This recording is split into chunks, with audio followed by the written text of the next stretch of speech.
noches a todos ustedes. Sean bienvenidos igualmente. Qué alegría poder estar acá, qué alegría poder acercarnos al Señor y a su bendita palabra en la cual conocemos su corazón. Y queremos en esta noche orar, como lo hacemos siempre, pidiendo la presencia del Espíritu Santo y expresándole a Dios cuál es nuestro anhelo para esta reunión. Estando en mi tiempo esta mañana con el Señor, encontré una o dos porciones en Jeremías 23. Espero que ustedes estén con sus Biblias en la mano. Quiero animarlos a que en cada reunión tengan sus Biblias dispuestas a la mano para que podamos todos estar leyendo la Escritura. Y quiero que miremos, los invito a que miremos Jeremías 23 en el verso 18. Dios está hablando en este capítulo de los malos pastores. Y es algo que deberíamos conocer no solo los pastores, sino cada uno de ustedes, cada uno de nosotros. Porque viene el tiempo en que vamos quizá a estar en cierta forma pastoreando a otros y debemos saber qué es lo que Dios espera de nosotros como pastores de otras almas. El Señor está aquí llamando la atención y está diciendo que los pastores realmente no están buscándolo a Él y no están oyendo la palabra revelada que Él debía estarles mostrando. Entonces el Señor hace esta pregunta en Jeremías 23, 18. Dice, pero ¿quién estuvo en el secreto de Jehová y vio y oyó su palabra? ¿Quién estuvo atento a su palabra y la oyó? Ahora, la fuente de la inspiración de un pastor no está en él mismo, sino en la revelación que recibe del Señor. A eso está haciendo referencia. ¿Quién estuvo en el secreto? O sea, ¿quién está conociendo palabra revelada por el Señor? De tal manera que vea y oiga su palabra, ¿no? Cuando Dios revela, no solo nos habla, sino que muchas veces nos da sueños, visiones con las cuales Él nos está animando o nos está inquietando para revisar alguna palabra, algún mensaje que Él tiene. Y Él dice, ¿quién estuvo atento a su palabra y la oyó? Ahora, ¿cuál es el propósito de eso?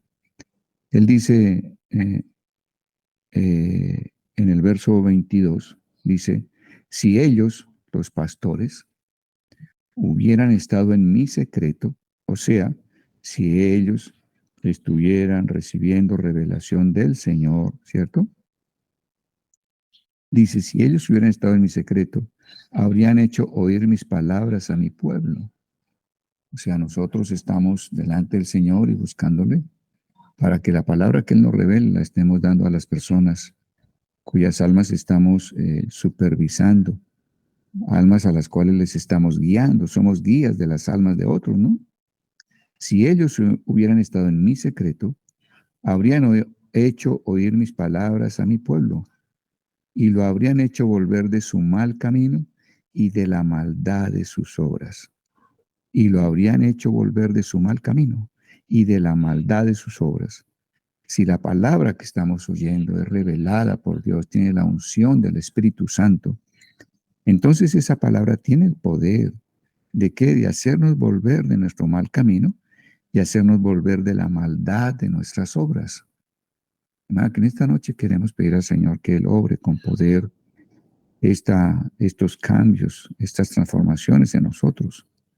Entonces levantemos esta porción de la palabra ante el Señor en esta noche. Padre bueno, agradecemos tanto el que obres en nosotros, el querer y el hacer venir a esta reunión, dar este tiempo. Sabemos que solo tú puedes fortalecer y guiar nuestra voluntad para que no solamente deseemos hacerla, sino para que la hagamos. Eres tú quien nos tienes aquí en esta noche, Señor, y queremos darte gracias por ello. De igual manera queremos, oh Dios, que no falte la palabra, oh Dios, que se obtiene en el secreto tuyo, bendito Dios. Esa palabra revelada por ti, Señor amado. Pedimos que no nos falte ese pan del cielo, esa palabra que tiene revelación dada por ti, Señor amado.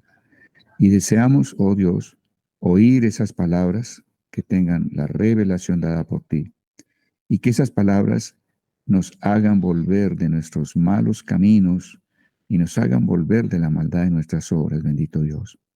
Tú dices también allí en Jeremías 23:29, dice, no es mi palabra como un fuego, dice Jehová, que tu palabra sea como un fuego, Señor amado, que limpia, oh Dios, un fuego que realmente derrite incluso a nuestros enemigos, oh Dios, un fuego que quita el dolor, un fuego que quita los malos recuerdos, un fuego que quita las mentiras de nuestra mente, de nuestro corazón, oh Dios, un fuego que traiga un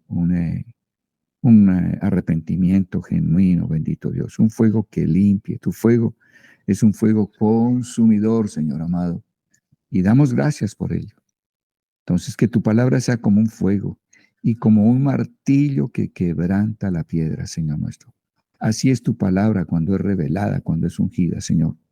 Y deseamos que esta noche la palabra tuya que vamos a estar revisando, que vamos a estar contemplando detenidamente, considerando, meditando en ella, Señor, y viéndola con detalles, sea esa palabra que sea como un fuego y que sea como un martillo que quebranta cualquier dureza que haya en nosotros.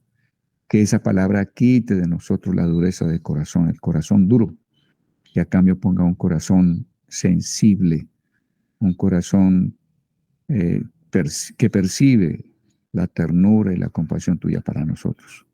Te damos gracias por ello, Señor, y recibimos el amén que de ti procede ante nuestro anhelo, expresado con nuestra boca en esta noche delante de ti. Tu escritura, tu palabra nos dice en el Salmo 103 que tú colmas con bien nuestros anhelos, los anhelos del corazón, esos anhelos que coinciden con tus anhelos, oh Dios. Llénanos de bien esta noche, Señor amado. Llena de bien estos anhelos que hemos presentado delante de ti, bendito Dios. Hoy recibimos en el nombre de Jesús, recibimos, oh Dios, el que hemos de ser vueltos de nuestro mal camino y de la maldad de nuestras obras. Hoy recibimos el hecho de que tu palabra es un fuego que está obrando en nosotros y que es un martillo que quebranta toda dureza que haya también en nosotros. Te damos gracias por ello, bendito Dios, y lo recibimos. Recibimos la respuesta tuya en nuestro espíritu, oh Dios, y damos gracias. Agradecemos porque el Espíritu Santo de Dios cumple todo propósito de bondad que hay en nosotros y que coincide, que es el mismo propósito de bondad que tú tienes. Y tu Espíritu Santo no solo cumple todo propósito de bondad que hay en nosotros, sino que cumple toda obra de fe. Él cumple la fe por la cual estamos recibiendo lo que hemos anhelado y presentado delante de ti en esta noche. Gracias, Santo Espíritu, por ese poder que estás trayendo y que estás haciendo que obre en nosotros lo que te hemos pedido. Bendito seas por ello. En el nombre de Jesús, amén. Y amén, oh Dios. Bueno, muy bien. Recuerden que venimos por un viaje a través del desierto, camino de Egipto hacia la tierra prometida. Ese viaje lo hizo el pueblo de Israel en 42 jornadas. Cada jornada es una enseñanza, incluso más de una enseñanza. Y estamos en una jornada larga de estadía, que es allí frente al monte Sinaí. Y estamos viendo lo que Moisés recibió acerca de lo que era la construcción de ese tabernáculo de reunión que Dios ordenó a Moisés que construyera. Y ese tabernáculo, cada elemento del tabernáculo mismo, tiene mucha revelación acerca de cómo Dios desea volverse a unir con el ser humano, de tal manera que pueda volver a manifestar su presencia a través de una fusión, de una unión de nosotros y Él. Él desea que la naturaleza humana sea exaltada como fue exaltada en Jesucristo. O sea, Jesús tomó la naturaleza de hombre, de ser humano, murió, pero al resucitar, esa naturaleza humana de Él fue exaltada a lo sumo. Y entonces Jesús ahora está poniendo de Él, de ese Jesucristo resucitado, de ese Dios encarnado, está poniendo lo de Él en nosotros para que lleguemos a ser tal como Él es, para que seamos como el Hijo, para que seamos hechos, transformados a la imagen de Jesucristo. Entonces, estamos revisando estos aspectos que se encuentran en lo que es el arca del pacto. Y no hemos terminado, esperamos hoy terminar, Dios mediante, para entrar a otros elementos, a otros utensilios que tiene ese tabernáculo y que nos indican mucho acerca del propósito de Dios para con nosotros, su iglesia, y podamos apropiarnos, desear, pedirle a Él que active nuestro desear, ser ese Jesús encarnado que Él quiere hacer en nosotros a la imagen del mismo Hijo de Dios, y que podamos saber que debemos ocuparnos en nuestra salvación con temor y temblor. Pero esa salvación se obtiene cuando entendemos que Dios es quien obra en nosotros el querer como el hacer, gracias a su buena voluntad. O sea, nosotros tenemos que cooperar con Dios. Son como dos caras de la moneda, como vamos a ver hoy. No es pensar que la gracia significa que Dios tiene todo el poder y que Él es quien hace todas las cosas y yo simplemente me quedo pasivamente esperando. No, Dios espera que nosotros tomemos también por el deseo puesto por Él en nosotros, deseo que le pedimos y que debemos estarle pidiendo continuamente, tomemos también la iniciativa de buscarle, de buscar su palabra, de anhelar estas cosas, de desear lo que Él desea para nosotros. Si nosotros estamos colocando esa cooperación, teniendo esa iniciativa, Él va a venir a unirse a nosotros con su poder para realizar lo que estamos creyendo y para realizar lo que nos estamos proponiendo. Nos estamos proponiendo obtener el propósito de llegar a la meta que Él propuso para nosotros. Nos estamos proponiendo tener fe en lo que Él dice que va a hacer en nosotros. Entonces, son dos caras de la moneda. Una, el terrible y maravilloso poder que tiene Dios para hacer lo que Él quiera, pero ese poder, como una cara de la moneda, está unido a la otra cara de la moneda, es que nosotros tengamos el deseo de lo que Él desea.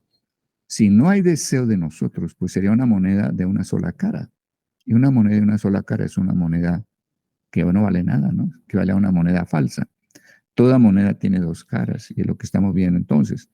El arca, debido a las medias medidas que Dios le dio de esa arca en Éxodo 25:10 a Moisés, esas medias medidas nos están diciendo que Jesús es una parte del arca completa, del arca total, y nosotros somos la otra parte del arca.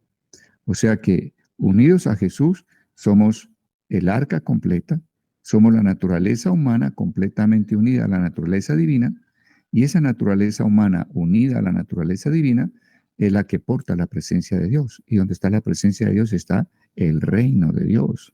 Entonces, vamos a ir profundizando esta noche y sé que vamos a tener unos elementos que son preciosísimos, que van a hacer que algunos de nosotros nos apartemos de nuestros malos caminos y de la maldad de nuestras obras.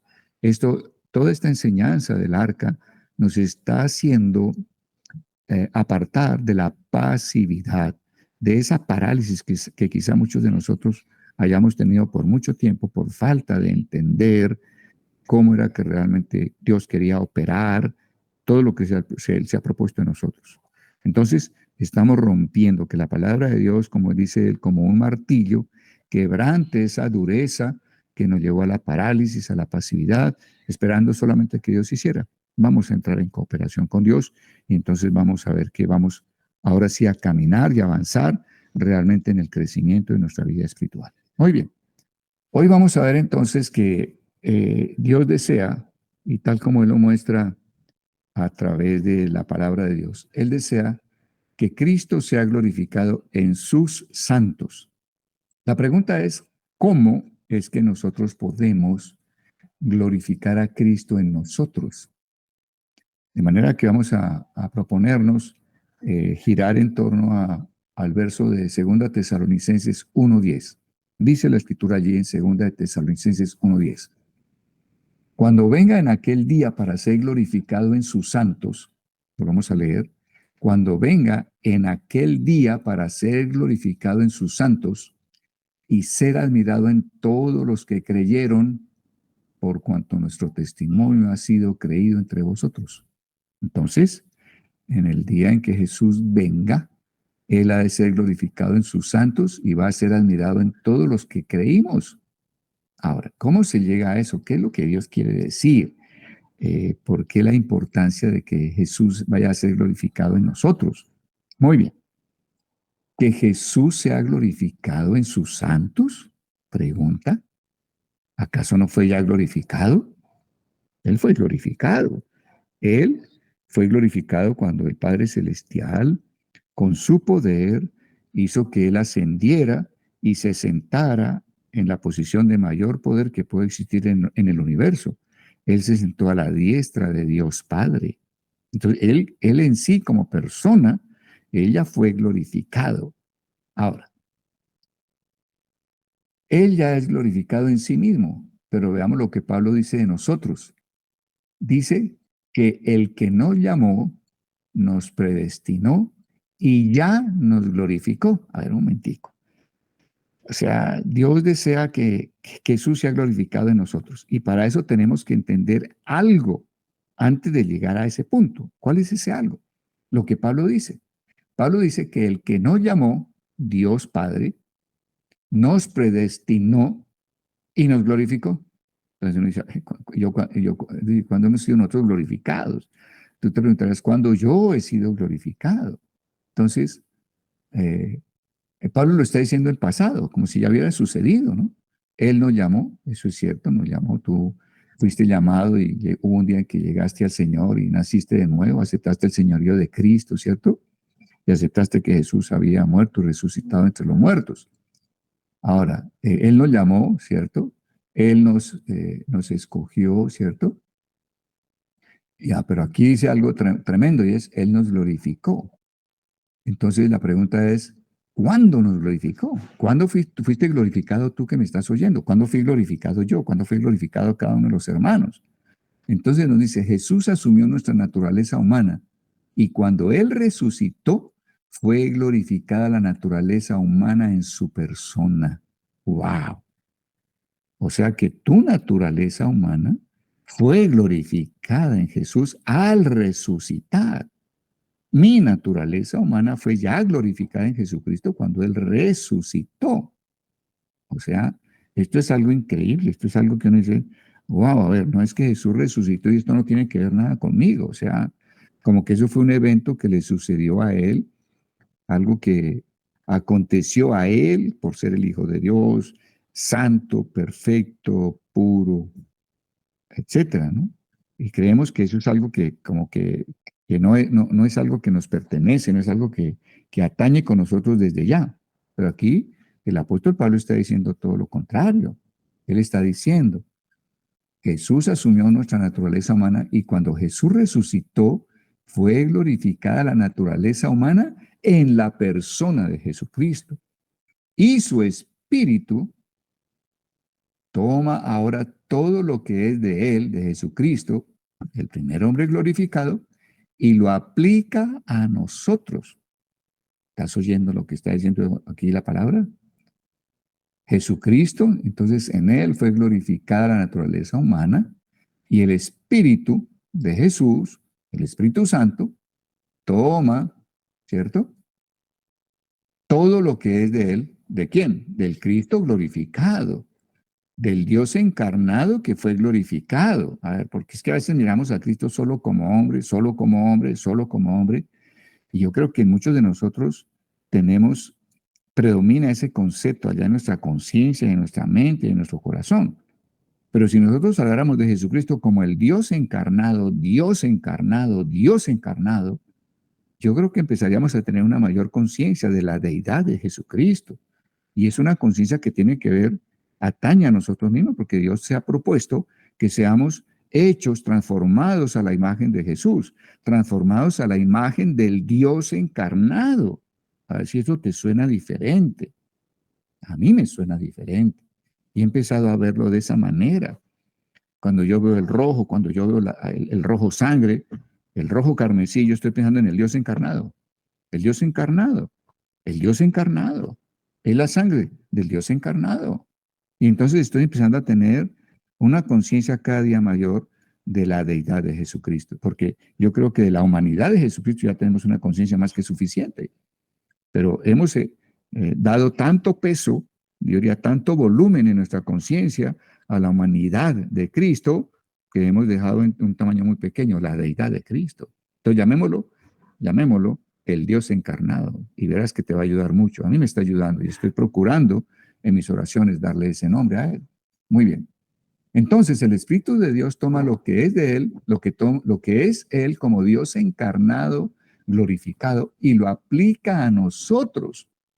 Y a medida que el Espíritu está aplicando esos elementos poco a poco que son del Dios encarnado, Él, Jesucristo, comienza a formarse en nosotros hasta que un día lo que Él es aparezca en nosotros. ¡Wow! ¡Qué proceso! ¿Qué propósito el que Dios se ha fijado con nosotros? Y necesitamos ser conscientes y decir, Señor, yo acepto ese propósito para mi vida. Yo acepto, Señor, que el Espíritu Santo está tomando del Dios encarnado de Jesucristo, tal cual es Él hoy, a la diestra del trono de Dios, y el Espíritu Santo está poniendo de Él en mí gradualmente hasta que Él un día no solo llegue a ser formado totalmente en mí, sino ser manifestado a través de mí. Entonces, Él comienza a formarse en nosotros hasta que un día lo que Jesucristo es, lo que el Dios encarnado es, aparezca en nosotros. Por eso dice, cuando venga en aquel día para ser glorificado en sus santos. ¿Cuándo va a ser glorificado Él en sus santos? Cuando Él pueda aparecer en nosotros, el Dios encarnado aparezca en ti, en mí y en todos y cada uno de los que estamos formando la iglesia. Creo que esto tiene un sentido y creo que aquí hay elementos que quizá no tenías con la claridad que estamos empezando a recibir. Detengámonos un poco en esto. Una vez el Señor estaba en una situación difícil, tenía que beber una copa que el Padre le dio a beber, y él, en vez de lamentarse o entristecerse, dijo, la copa que el Padre me ha dado no la he de beber. Esto está en Juan 18:11, y él sigue diciendo, para eso yo vine al mundo. Él vino al mundo ¿para qué? Para hacer lo que el Padre deseaba. El Padre deseaba que él tomara esa copa. Y él dice, yo vine fue para eso. Yo vine para hacer la voluntad del Padre. Y si la voluntad del Padre es que yo tome esa copa, aunque yo personalmente no quisiera hacerlo, yo lo voy a hacer porque para eso vine, ¿cierto? Ahora dice acá Juan en el 18:28 dice, Padre, glorifica tu nombre. Padre, glorifica tu nombre. Entonces vino una voz del cielo que dijo, lo he glorificado y lo glorificaré otra vez. Ojo, Padre, glorifica tu nombre. Entonces vino una voz del cielo que dijo, lo he glorificado y lo glorificaré otra vez. Y en Juan 18:29 dice, y la multitud que estaba allí y había oído la voz decía que había sido un trueno. Muy bien. Es decir, el Padre ya había glorificado su nombre, pero lo iba a glorificar otra vez. Y esta otra vez corresponde a que fue glorificado en el Hijo, y el Hijo, que es la cabeza del cuerpo, la iglesia, tiene que ser glorificado en sus santos. ¿Cómo fue que Jesús glorificó al Padre en él, en Jesucristo? Jesucristo, ¿cómo glorificó al Padre en sí mismo? Haciendo lo que el Padre deseaba, deseando lo que el Padre deseaba. O sea, se hizo uno con el Padre. Lo que era el Padre, ahora se manifestó en Cristo. El Padre era amor que venía a redimir, a entregarse voluntariamente para rescatarnos. Jesús, al aceptar y tener el mismo deseo del Padre y obedecer, realizar ese deseo, glorificó al Padre en él. Y ahora Dios quiere que Él, Jesucristo, que es la cabeza del cuerpo, sea glorificado en sus santos. O sea, lo que Dios quiere es que ahora nosotros deseemos lo que desea Jesús. Y lo que desea Jesús es lo que desea el Padre. En el momento en que nosotros, en nuestra vida, en todas las áreas de nuestra vida, estemos deseando exactamente lo mismo que Jesús desea, entonces, al realizar esos deseos, al actuar de acuerdo a esos deseos, Jesucristo está manifestándose en nosotros. Entonces estaremos en ese momento glorificando a Jesucristo. De manera que el Padre se ha propuesto que Jesús sea glorificado en sus santos, que nuestro deseo, nuestra voluntad, sea conforme a la voluntad de Jesucristo, que seamos conformados a la voluntad de Jesús. ¿Y la voluntad de Jesús qué es? No es más que la voluntad del Padre. Entonces, estamos entendiendo de qué se trata esto de que nosotros hemos de glorificar a Cristo. Muy bien. La gloria que el Padre recibió del Hijo, la quiere recibir de la esposa del Hijo, que es la iglesia. Por eso creó la esposa en el Hijo. El Padre creó a la iglesia en Jesucristo, en unión con Jesucristo, ¿cierto? Y dio el Hijo a la esposa, o sea, por eso el Padre nos dio a su Hijo, a nosotros los creyentes, para que fuéramos la esposa de Jesús, para que el Hijo se forme en la mujer. O sea, que hay algo que es hermoso, parece un juego de palabras, pero no. O sea, en la medida que el Espíritu Santo está tomando de lo de Cristo, de lo del Dios encarnado, y lo pone en ti y lo va sumando, Jesús va creciendo en nosotros, la manifestación de Él va creciendo en nosotros, hasta que un día se manifieste totalmente, ¿cierto? Entonces dice, para que el Hijo se forme en la mujer y en un sentido místico nazca de esa mujer. El día que Jesucristo se va a manifestar en su segunda venida, ese día se manifestará Jesucristo en nosotros también. Ese día será el día en que Él va a ser glorificado en sus santos de una manera total y absoluta. Eso que estamos diciendo se encuentra en el Cantar de los Cantares.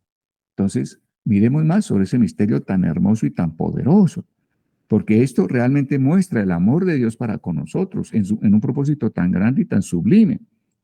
Y cuando nosotros podemos percibir el amor de Dios para con nosotros, el amor fortalece la fe. O sea, cuando Dios nos hace percibir su amor, cuando imparte su amor a nuestro espíritu, ¿qué sucede? Nuestra fe se está fortaleciendo. El amor fortalece la fe. Por eso la Escritura dice con alguna frecuencia que demos gracias al Padre por el amor y la fe que proceden del Padre.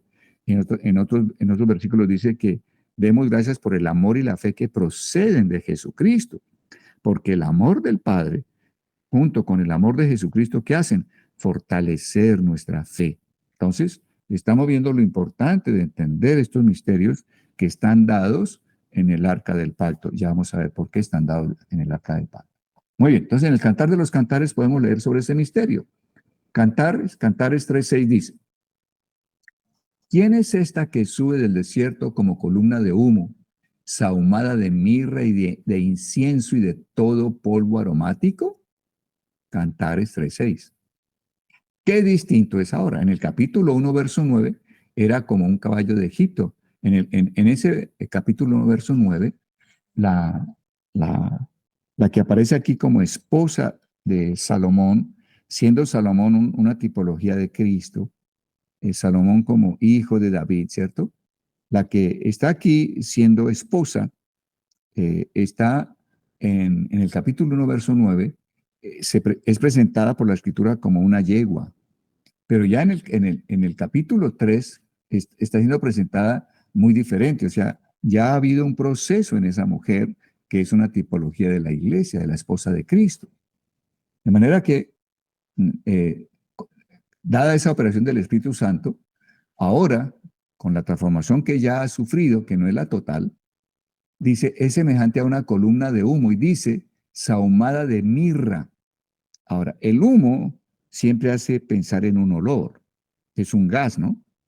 Ahora, cuando dice que ella viene sahumada de mirra, la mirra tipifica la muerte de Cristo. O sea, en ella hay ese olor de Cristo cuando se niega a sí misma para cooperar con el Señor. O sea, nosotros nos negamos a nuestros propios deseos, a nuestros propios conceptos del bien, a nuestros propios propósitos, a nuestras propias metas, y hemos dicho, no, yo acepto el propósito tuyo, yo quiero ser como el Hijo, yo quiero ser transformado a la imagen de Jesucristo y renuncio a cualquier otra cosa. Cuando estamos hablando de eso, pues estoy muriendo a mí mismo, me estoy negando a mí mismo, estoy diciendo, no quiero vivir de acuerdo a mi manera, de acuerdo a mi deseo, sino de acuerdo al deseo tuyo, Señor Jesucristo, ¿no? Por eso entonces ya ella ha crecido. Yo creo que a este nivel estamos llegando, en que al menos deseamos empezar a tener ese olor a Cristo delante de la presencia de Dios, negándonos a nosotros mismos para cooperar con el Señor. O sea, para decirle, yo deseo lo que tú deseas, óbralo en mí. Y entonces el Dios Padre dirá, la iglesia empieza a hablar a Jesucristo. Hay ese olor de negación a sí mismo, ¿para qué? para hacer lo que yo deseo. O sea, para glorificarme a mí y glorificar al Hijo. ¿Ok? Muy bien. Y continúa diciéndole, he aquí, es la litera de Salomón, 60 valientes la rodean entre los fuertes de Israel, Cantares 3:7. O sea, vamos a ver que aquí Salomón está representando a Jesús, la litera está representando el trono de él como una tipología de Cristo. Miremoslo hacia adelante y van a ver que entendemos esto con facilidad, digo yo. He aquí es la litera de Salomón. 60 valientes la rodean entre los fuertes de Israel. Tienen que ser valientes los que van llevando el peso de la litera como si se tratara del arca.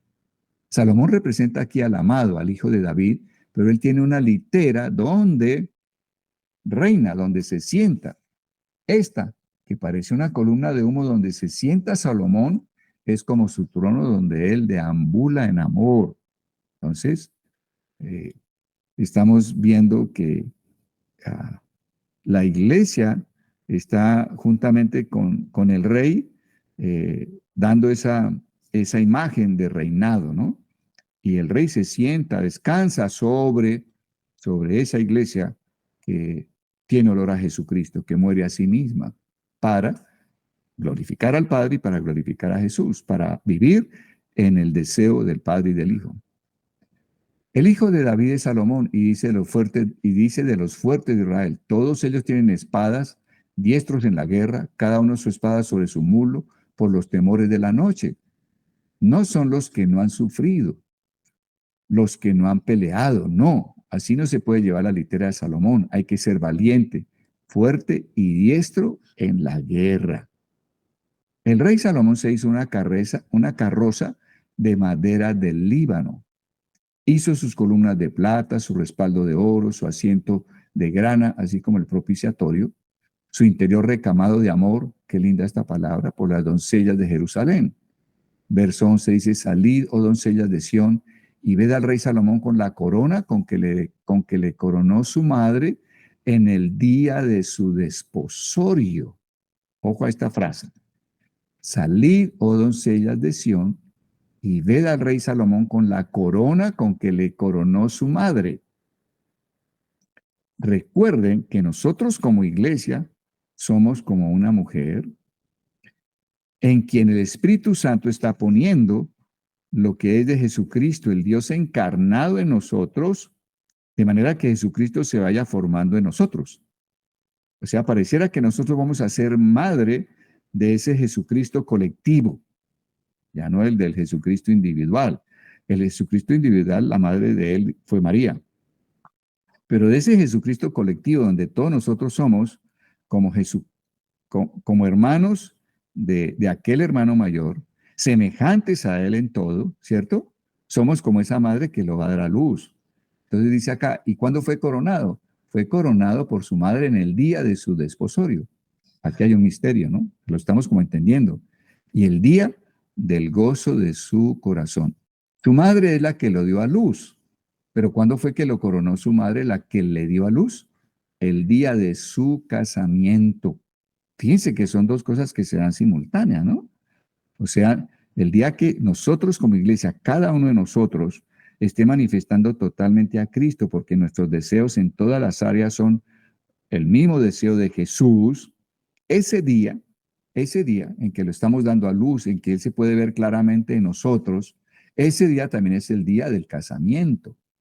O sea, el día en que Él se casó, que se unió con esa esposa, es el día que lo coronamos. Será el día en que Él está desplegándose, en que la creación entera lo puede ver claramente a Él en nosotros.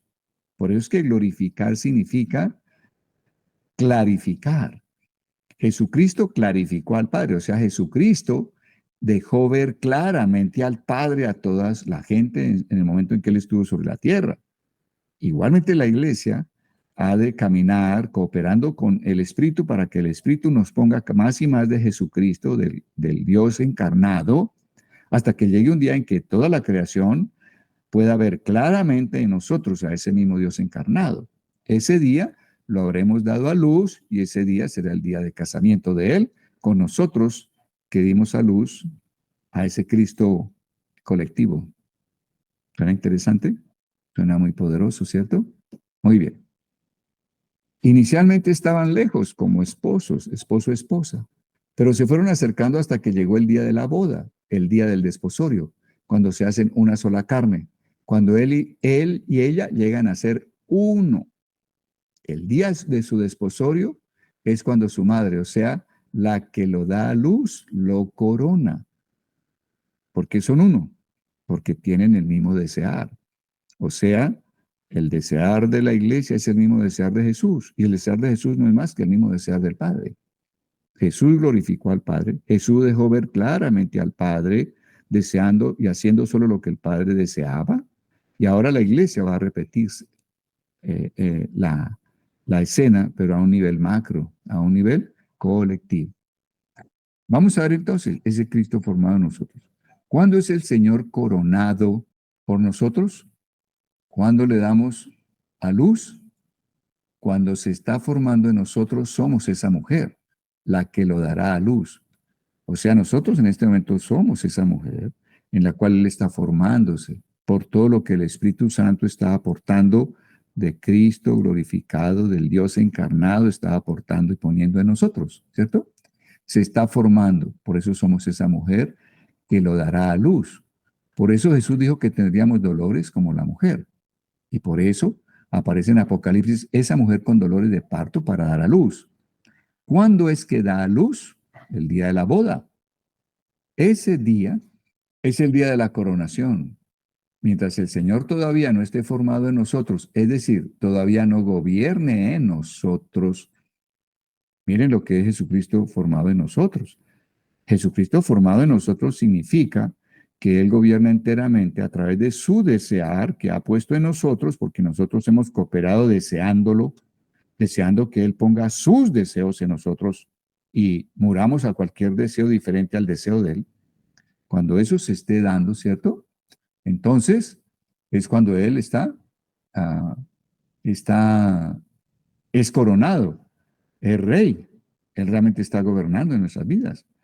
Donde haya cualquier deseo que no sea de Él, pues Él aún no está reinando totalmente en nuestras vidas. Muy bien. Dice entonces, mientras el Señor todavía no esté formado en nosotros, es decir, todavía no gobierne en nosotros, aún no le hemos puesto la corona. Coronar a Jesús es que Él reine totalmente sobre nosotros, sobre cada uno de nosotros, y que coincida que todos nosotros, los que somos la iglesia, estamos al unísono coronándolo a Él, y entonces ese día Él se casa con esa mujer que, podríamos decir, lo dio a luz, ¿no? Con la iglesia. Muy bien. Que la madre corone al Señor ya no es solamente en el sentido de Israel o de María. Ahora es que aquella que está preñada para dar a luz al varón perfecto, sea quien le ponga la corona. O sea, nosotros llegamos a dar a luz a Jesús solo cuando nosotros estamos ya totalmente preparados para coronarle, deseando solamente lo que Él desea en todas las áreas de nuestra vida. El día que lleguemos a ser uno con Él. O sea, ¿cómo se es uno con el Señor? Cuando deseamos lo mismo que Él desea. Todo se fundamenta en el desear y hemos estado haciendo énfasis en eso, ¿no?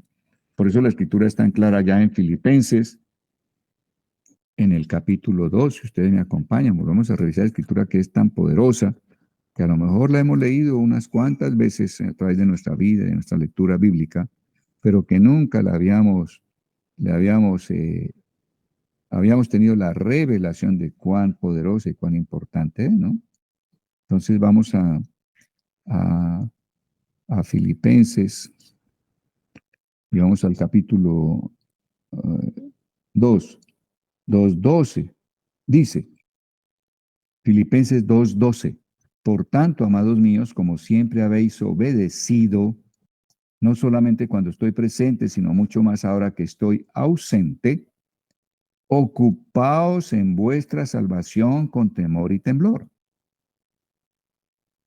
¿Cómo nos ocupamos? Sería la pregunta que yo le haría si un pastor me está enseñando sobre esto. Pastor, ¿cómo me ocupo? ¿Qué es lo que tengo que hacer para que pueda saber que estoy obedeciendo eso de ocuparme en mi salvación con temor y temblor? ¿Cómo te ocupas en tu salvación? Y mire, la respuesta está enseguida en el verso 12. Porque Dios es el que en vosotros produce así el querer como el hacer por su buena voluntad. ¿Cómo coopero con Dios? ¿Cómo coopero con Dios para que sea yo uno con el Señor Jesucristo? Para que Jesucristo se esté formando y cada día esté reinando más y más en una área, en otra, más y más, hasta que llegue un día que realmente yo desee solamente lo que Jesús desea y Él entonces esté reinando en mí. Y entonces yo lo corone y lo dé a luz. ¿Cómo logro eso? ¿Qué es lo que debo hacer? Aquí está la clave, ¿no? Ocúpese en pedir a Dios, en desear, en anhelar profundamente que Dios obre, que Dios active en ti el querer que hay en Jesús, que está expresado en sí en la palabra. El querer, que Dios te ayude a desear los deseos de Él. O sea, que Dios conforme tu voluntad a la voluntad de Él. En eso consiste ocuparse de su salvación. Entonces dice acá, porque Dios es el que en nosotros produce, así el querer, el desear, y después del desear que viene, el hacer por su buena voluntad. Estos versículos son absolutamente claves, son tan poderosos porque nosotros hemos pretendido hacer cosas que creíamos era como el enfoque correcto para ser salvos, pero no habíamos pensado en que necesitamos primeramente desear lo que Él desea y que sea un deseo puesto por Él, no un deseo logrado de una manera intelectual o simplemente porque me conviene o porque me parecería algo muy agradable. No, no, no. Necesitamos buscar a Dios y estar a solas con Él, y estar en silencio delante de Él. ¿Para qué? Para que en ese silencio podamos decirle, Señor, no estoy aquí para expresarte mis deseos, mis pensamientos, mis sentimientos. No. Aquí lo que importa en mi estado en silencio es lo que tú piensas, lo que tú sientes, lo que tú deseas. En este estado de silencio delante de ti, impárteme lo que tú deseas a mi espíritu, impártelo a mi voluntad, conforma mi voluntad a tu voluntad, Señor. Interesante, ¿no? Entonces, ahí estamos participando con Él de la manera correcta. Bueno, muy bien. El día que lleguemos a ser uno con Él, que tus deseos sean los de Él, es cuando nos casaremos y le pondremos corona. Por eso es que en el día del desposorio su madre lo corona. Esa es la relación mística, Cristo-Iglesia. Entender esto hace que uno empiece a mirar el concepto de iglesia también de una manera muy diferente, amados. Y donde uno empiece a apreciar a todos aquellos que de limpio corazón están buscando al Señor en este sentido. Porque eso es lo que realmente el Señor desea. Esa es la verdadera esposa. Esa es la que lo dará a luz. Esa es la que lo coronará. Seremos los que estamos en las bodas del Cordero. Estamos apenas entendiendo para prestarnos, para rendirnos al proceso que Dios está indicándonos cómo es que lo va a hacer. Al volver a segunda de Tesalonicenses 1:10 leemos, ser glorificado en sus santos. No solo ser glorificado, Él ya lo es en sí mismo, pero Él quiere ser glorificado en sus santos. La gloria que el Padre le dio cuando Él fue glorificado, ahora Él la da a los santos para llegar a ser glorificado en sus santos. O sea, el Padre está haciendo, conjunto con el Espíritu Santo, ese procedimiento de nosotros, ese proceso maravilloso de Cristo ser formado cada vez más y más hasta que llegue a la estatura de un varón perfecto y pueda la creación entera lo pueda ver, manifestarse a través de nosotros. Y ese día entonces quiere decir que nosotros hemos cedido a que Él sea el Rey de cada uno de nosotros. Y entonces el día que Él pueda ser manifestado como a la estatura de un varón perfecto, no solo lo estamos dando a luz, sino que ese día estaremos diciendo, lo hemos coronado, hemos puesto la corona de rey sobre Él. A veces creemos que Él es Rey de Reyes como para los demás y para nosotros solamente para, ¿qué digo? Para dar y satisfacer deseos propios. pero vemos que es algo totalmente diferente, ¿no? En esto es glorificado mi Padre, en que llevéis mucho fruto. Padre, la hora ha llegado. Glorifica a tu Hijo para que también tu Hijo te glorifique a ti. Juan 15, 8 y también el verso 17, 1. ¿Qué misterio? Cuando el Hijo es glorificado por el Padre, es cuando el Hijo glorifica al Padre. Cuando nosotros glorificamos al Hijo y lo coronamos, es cuando Él nos glorifica y llegamos a ser uno. El día que Él sea manifestado y que venga en persona, que será el día en que su iglesia lo esté expresando con claridad, Él se esté desplegando a través de todos y cada uno de nosotros, ese día, entonces, Él es glorificado por nosotros y Él nos glorificará a nosotros. Interesante. Muy bien. ¿Qué misterio? Es una unión, es un casamiento, es una reunión, es una alianza. Cuando venga en aquel día para ser glorificado en sus santos y ser admirado en todos los que creyeron, por cuanto nuestro testimonio ha sido creído entre vosotros, el testimonio de los apóstoles, allí estaremos diciendo que va a ser admirado por todos los que creyeron cuando Cristo venga. Dice en Colosenses 3:4, cuando Cristo vuestra vida se manifieste, entonces también seréis manifestados con Él en gloria. O sea, hay una operación que es como la mujer que está en gestación, ¿no? Es una operación que ocurre allá en el interior, en lo secreto de su vientre. Y solo cuando ella da luz, los demás podemos ver exactamente qué estaba sucediendo.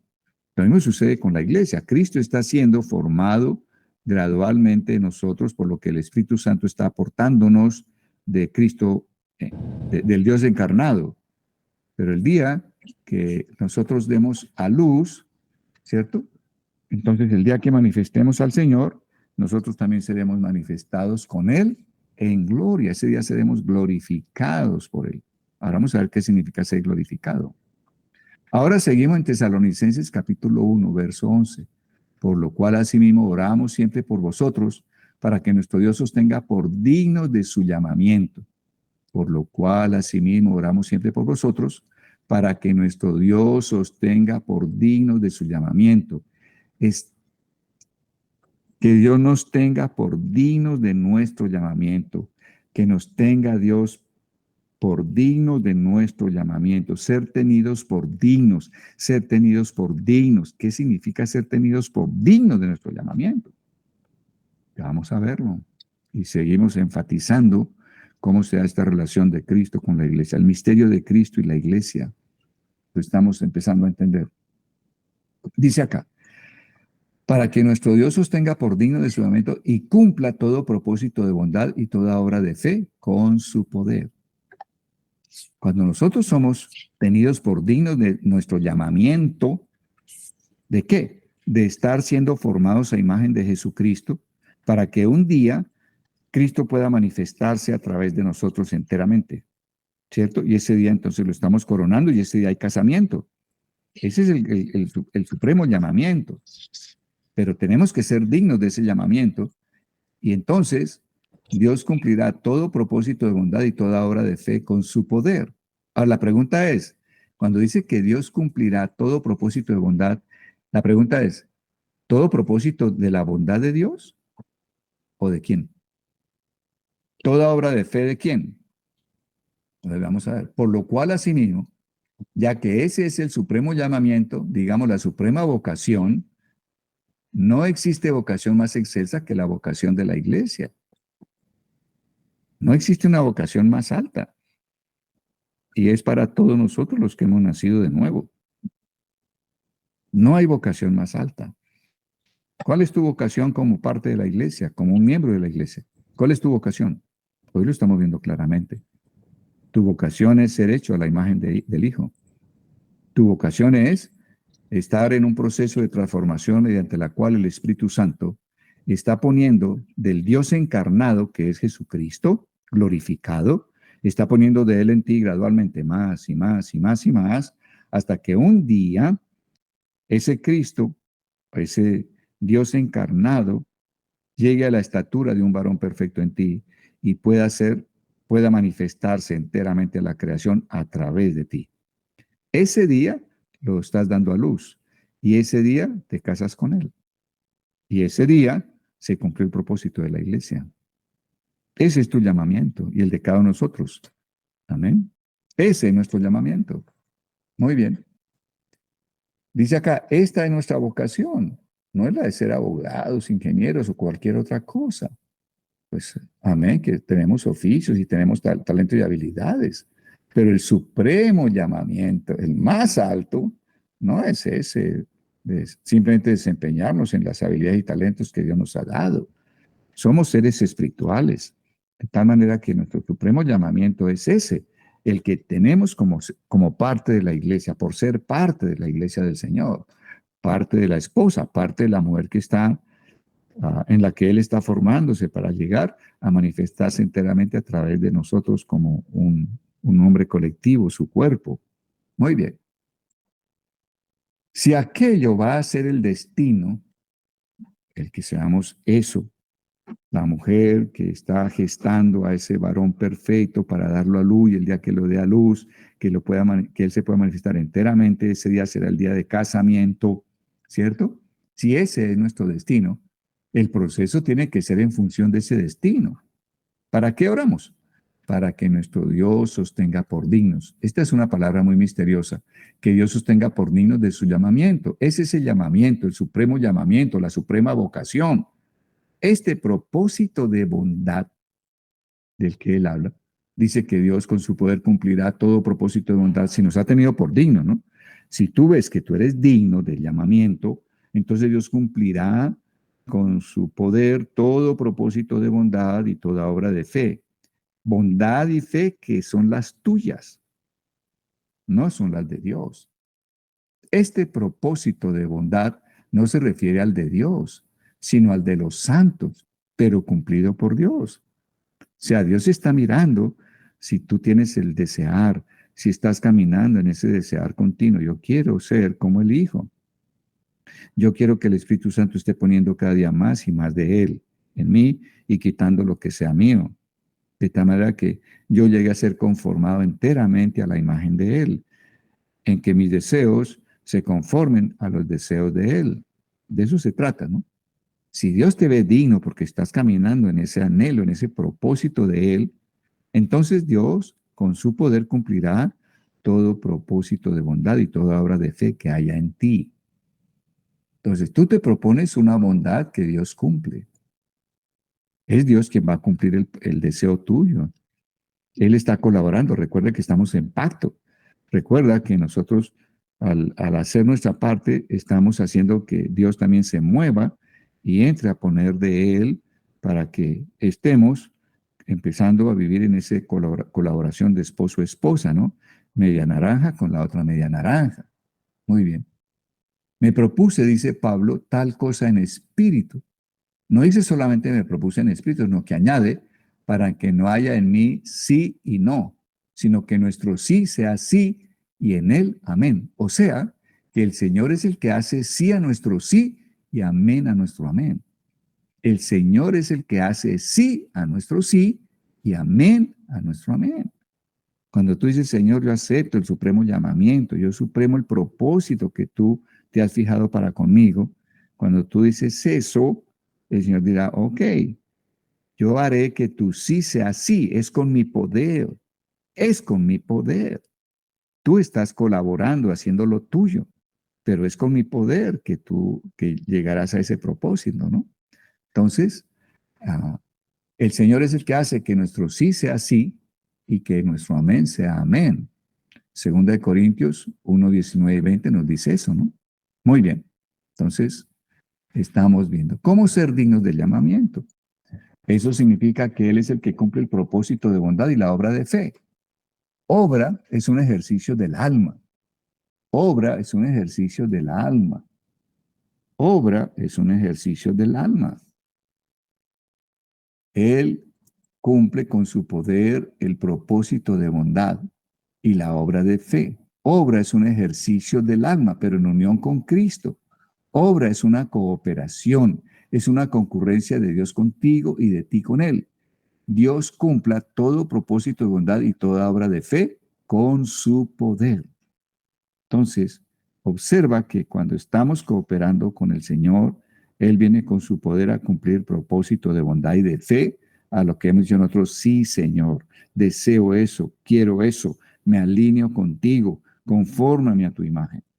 Muy bien, por causa de este misterio, de esa vocación, no cesamos de orar para que Dios nos tenga por dignos, porque a veces lo que tú dices, Dios no lo comparte. Tus propósitos Dios no los puede cumplir, tus obras en fe Él no las puede cumplir. Pero si te tiene por digno, si le has hecho el arca como Él la quiere, primero, el arca tiene medias medidas, o sea, tú tienes la conciencia de que tú eres parte y la otra parte es Jesús. Y que en esa unión tuya con Él, el arca está completa. El arca fue diseñada para que en ella se manifestara la presencia de Dios. Entonces, somos dignos cuando Dios ve que estamos decididos a que Él nos edifique como arca, ¿no? Que siendo personas que tenemos una naturaleza humana, permitamos que el Espíritu Santo nos esté revistiendo cada día, tanto adentro como afuera, de la naturaleza divina, ¿no? A medida que estamos nosotros obrando hacia afuera, de acuerdo a lo que la palabra dice, siendo un testimonio de que la palabra es vida en nosotros. Jesús está entonces expresándose hacia afuera a través de nuestra naturaleza humana. Y además de eso, somos recubiertos de oro también por dentro, no solo por fuera. Por dentro está el Espíritu de Dios obrando igualmente, y Él es esa naturaleza divina que ya está dentro de nosotros. Entonces, ser dignos es que Dios pueda ver nuestra cooperación, que Dios pueda sentir nuestra cooperación, que le estemos expresando y ofreciendo nuestra cooperación. Cooperación que consiste en confórmame a tu voluntad, confórmame a tu voluntad. Pon en mí los deseos tuyos, Señor amado, y elimina los propios míos. Dame el que yo pueda tomar mi cruz, negarme a mí mismo y seguirte, Señor amado, para que tú estés obrando en mí, el que yo sea hecho conforme a ti. Muy bien, que yo desee solamente lo que tú deseas. De eso se trata. Muy bien. Pero si te tiene por digno, si le has hecho el arca como Él quiere y todo el tabernáculo como Él lo quiere ver, la gloria puede venir y llenarlo, es decir, cumplir toda obra de fe con su poder para que el nombre de nuestro Señor Jesucristo sea glorificado en vosotros y vosotros en Él por la gracia de nuestro Dios y del Señor Jesucristo. Entonces, que seamos dignos de su llamamiento implica que por andar en una unidad perfecta con Él, Él realmente está cumpliendo con su poder todo propósito de bondad que hay en nosotros y toda obra de fe que hay en nosotros. O sea, empezamos a ver el poder de Dios manifestado a través nuestro. Así es glorificado el Señor Jesucristo en espíritu, con esa cooperación de nosotros en Él. Yo quise, pero tú no quisiste. Eso fue tiempo pasado, ¿no? Pero, dice acá, ahora debemos decir, tú quisiste y nosotros también, porque lo que Él hace por su gracia, quiere premiarlo como si fuera nuestro mérito. Claro que todos sabemos que lo hizo Él en nosotros, pero Él quiere que creamos como si lo hubiéramos hecho nosotros. Nos quiere premiar. Cuán bueno es Dios. Es Él en nosotros, pero nosotros nos movemos en Él. Eso es un misterio, ¿no? Es un misterio. Al final, ¿qué estamos entendiendo? Que debemos aprender a esforzarnos en la gracia. Fíjese que la gracia no nos llama a la parálisis, a la quietud absoluta esperando que Dios lo haga todo, ¿no, Señor? Tenemos que desear, tenemos que salir de, les he comentado a ustedes, de esa apatía. Apatía es falta de pasión, falta de deseo. ¿Cuál es nuestra cooperación? Señor, yo quiero desear. Usa esta alma que tú pusiste dentro de mí, tú le diste la capacidad de desear lo que tú deseas. Ese fue el hombre original. A eso vino Jesús. El postrer Adán vino a desear solamente lo que Dios deseaba. El postrer Adán vino a, a, a restaurar con su poder nuestro sentido de cooperación. Ahí estás viendo la gracia correctamente. Entonces, todo eso se puede hacer por gracia. La gracia es para recuperar la cooperación del hombre. La gracia es para recuperar la cooperación del hombre. La gracia es para recuperar la cooperación del hombre, no para inactivar al hombre, no para que el hombre no desee nada, no para que el hombre esté en parálisis. No, la gracia vino para activarnos, el poder de Dios vino para activarnos.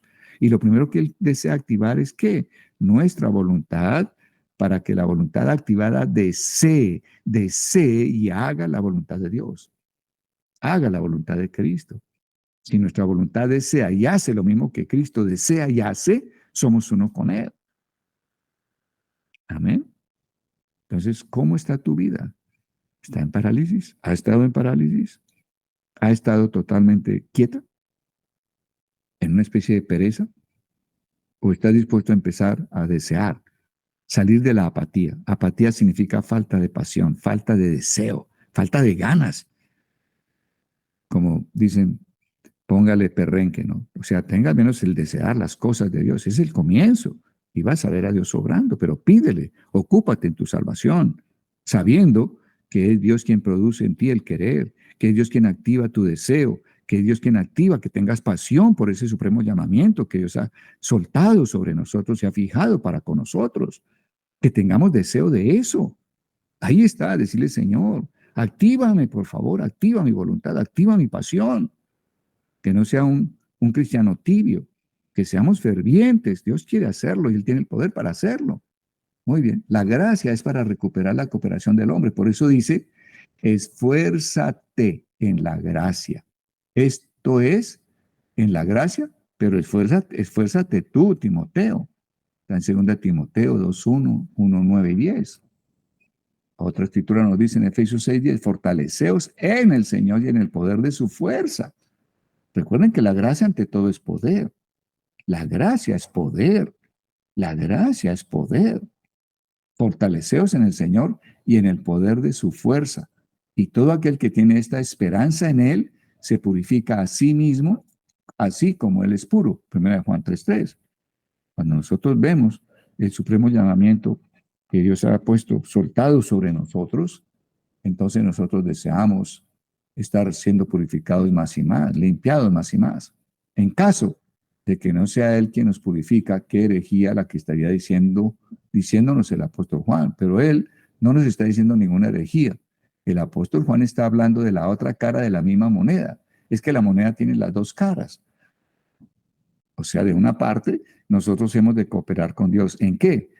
En desear, en pedirle que obre en nosotros el deseo, la pasión, las ganas de llegar a ese supremo llamamiento, creyendo que Él tiene el poder y lo está haciendo en nosotros por amor y misericordia, porque fue su propósito. Esa es una cara. La otra cara es que Dios está esperándonos para entrar en conjunción con esa pasión nuestra y llevarnos al propósito de Él. Es una moneda de dos caras, ¿cierto? Nosotros hemos vivido como moneda de una cara. No, Dios tiene todo el poder, si Dios quiere lo hace. Él es soberano, ya que Él quiera hacerlo, pues que lo haga, no hay problema por mí. Pero tú estás diciendo eso sin ninguna pasión por ese propósito. No tienes ganas de nada.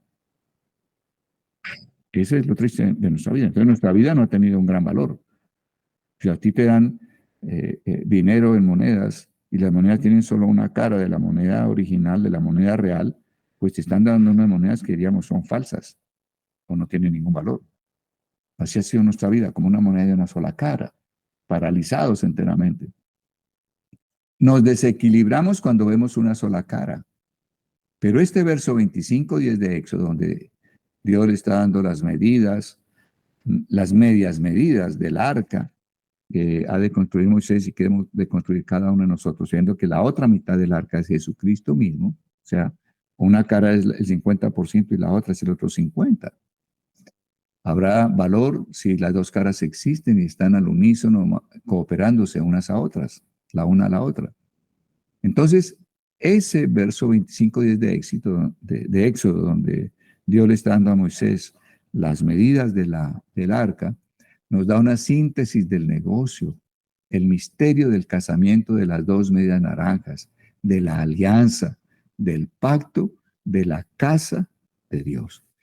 Entonces, miren ustedes toda la enseñanza, toda la luz que arroja entender el por qué el Señor, Dios, dio medias medidas para la construcción de esa arca a Moisés. Se trata de que hay cooperación, debe haber cooperación, y que la gracia vino para activar nuestro desear. Vino para activar nuestra cooperación. La gracia no vino para anular nuestra cooperación y dejar que solo Dios haga. Creo que ahí hay un concepto que Dios está revisando y nos está librando de mentiras que hemos creído. Somos una moneda de dos caras. Somos una moneda de dos caras. A donde tú vas, van dos personas. Vas tú y va el Señor acompañándote. Le vas a compartir a alguien, tú no estás solo, vas tú y el Señor. Vas a orar por un enfermo, pon tu mano sobre él. No es solo tu mano, es tú y el Señor poniendo su mano sobre él. Estás reprendiendo, estás redarguyendo. Tú no estás solo, eres una moneda de dos caras a donde vayas. Eres tú y el Señor, estás en pacto, vives en alianza con Dios y tú estás poniendo en acción la palabra, el deseo de Dios. Y el Señor viene entonces a unirse contigo para poner su poder y se haga el deseo de Dios. De eso se trata entonces, el que el Señor sea glorificado en nuestras vidas cada día más y más y más. Amén. Vamos a orar y darle gracias a Dios por esto. Padre bueno, muchas gracias en este día, oh Dios, por la luz, por el entendimiento, Señor amado.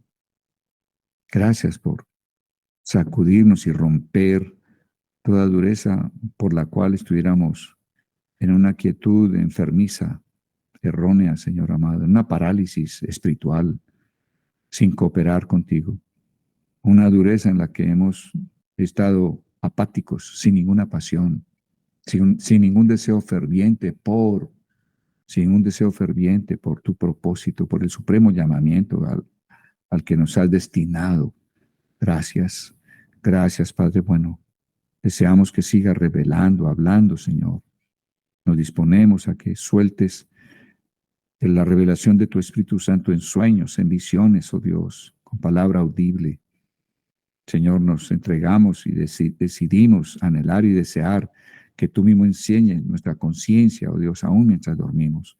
No ceses, oh Dios, de enseñar nuestra conciencia, te lo pedimos y te damos gracias en el nombre de Cristo Jesús. Y Señor, queremos hoy decirte, aceptamos ese supremo llamamiento. Aceptamos el ser hechos como el Hijo. Aceptamos el que Cristo se esté formando cada día más y más hasta que alcance la estatura de un varón perfecto. Aceptamos que viene ese día en que Jesús será visto claramente en nosotros, oh Dios. Será un día en el cual Él se ha glorificado en nosotros porque hemos puesto la corona sobre Él, porque Él realmente gobierna. Todos sus deseos son los que realmente están en nosotros, oh Dios. Ese día habrá un desposorio, Señor. Bendito seas, habrá unas bodas. Gracias, gracias, Padre de Gloria. Aceptamos el llamamiento tuyo, Señor amado. Lo aceptamos, oh Dios, lo recibimos. Y estamos hoy delante de ti, pidiéndote, Señor, que el poder de resurrección, oh Dios, la gracia, Jesucristo vino lleno, oh Dios, de gracia y de verdad, lleno de ese poder, oh Dios, que la gracia de Jesús, ese poder de resurrección, Señor amado, active nuestra voluntad para que desee, para que seamos apasionados por el llamamiento, apasionados por el propósito tuyo, Señor de gloria. Oh Señor, deseemos de todo corazón ser hallados dignos de ese llamamiento, Dios. Gracias, gracias, gracias, bendito Señor. Alabado seas, oh Dios. Recibimos el amén como respuesta tuya a esta nuestra oración, a este nuestro anhelo, que es el anhelo tuyo, Señor. Y damos gracias por ello en el nombre de Jesús. Recibimos en nuestro espíritu, oh Dios, lo que hemos anhelado y pedido delante de ti. Y damos gracias por ello, Señor. En el nombre de Cristo Jesús, recibimos la pasión que solo tú puedes obrar. Recibimos esta tu palabra que es como martillo que quebranta la dureza que hay en nosotros, que es como fuego, bendito Dios. Oh Señor de gloria, gracias. Gracias, oh Dios. Haz que seamos una realidad como iglesia, oh Dios. Que no seamos una simplemente palabras, que no seamos simplemente, oh Dios, una utopía, una cosa que no se haga real, oh Dios, en este mundo. Te lo pedimos, Señor, y te damos gracias por ello. En el nombre de Cristo Jesús, bendito seas. Amén y amén, oh Dios de gloria. Gracias, Señor. Gracias, Padre.